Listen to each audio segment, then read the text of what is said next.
गंगा नदी के किनारे एक घना जंगल फैला हुआ था। दिन में यह शांत और पवित्र लगता था, लेकिन रात के अंधेरे में यह डरावना हो जाता था। इसी जंगल के भीतर एक प्राचीन कुटिया थी, जहां 3 साधु निवास करते थे।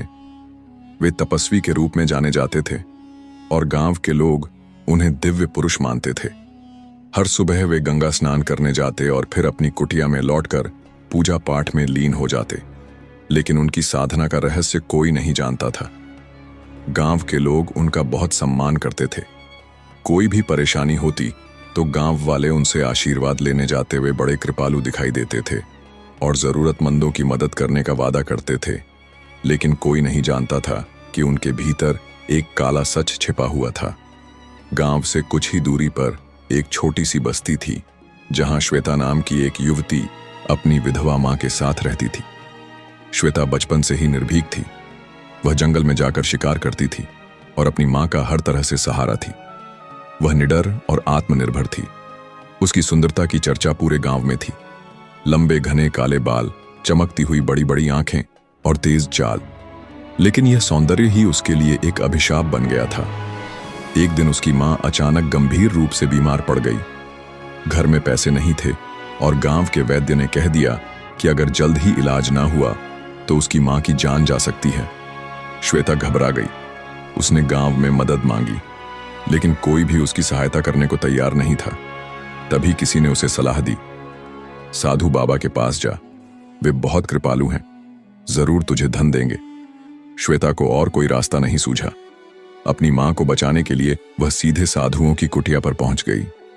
श्वेता ने कांपते हुए दरवाजा खटखटाया। दरवाजा चरमरा कर खुला और वह भीतर चली गई। अंदर का दृश्य रहस्यमय था। दीपकों की लौ जल रही थी, अगरबत्तियां की खुशबू फैली हुई थी और तीनों साधु पालथी मारकर बैठे थे। सबसे बड़े साधु ने मंद मंद मुस्कान के साथ पूछा, बेटी यहां क्यों आई हो? श्वेता ने घबराते हुए कहा, बाबा, मेरी मां बहुत बीमार है, कृपया मेरी मदद करें। तीनों साधु उसकी ओर देखने लगे। कुछ क्षणों की चुप्पी के बाद सबसे बड़े साधु ने कहा, हम तेरी मदद जरूर करेंगे, लेकिन बदले में तुझे भी हमारे लिए कुछ करना होगा। श्वेता असमंजस में पड़ गई। उसने डरते हुए पूछा, क्या करना होगा बाबा?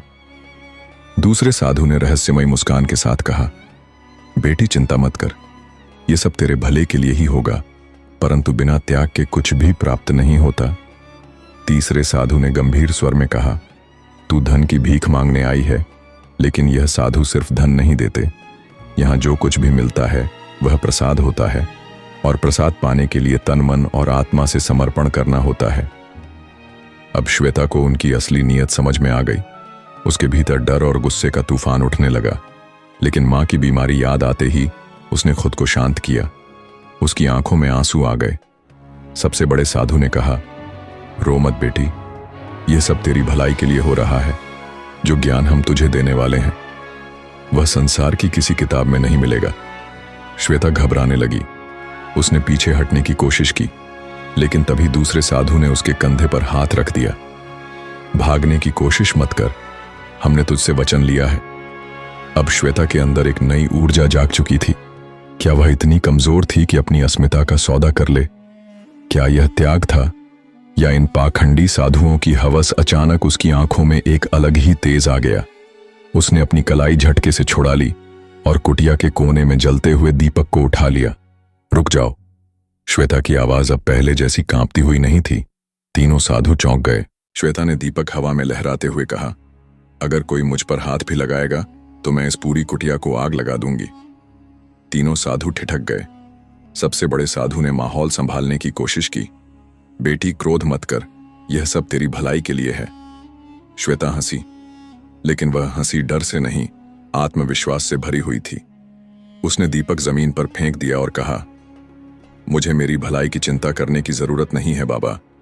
मैं जानती हूं कि असली धर्म क्या होता है। अब मैं गांव की किसी और लड़की को तुम्हारे चंगुल में फंसने नहीं दूंगी। सुबह होते ही श्वेता ने गांव में जाकर सबको साधुओं की सच्चाई बता दी।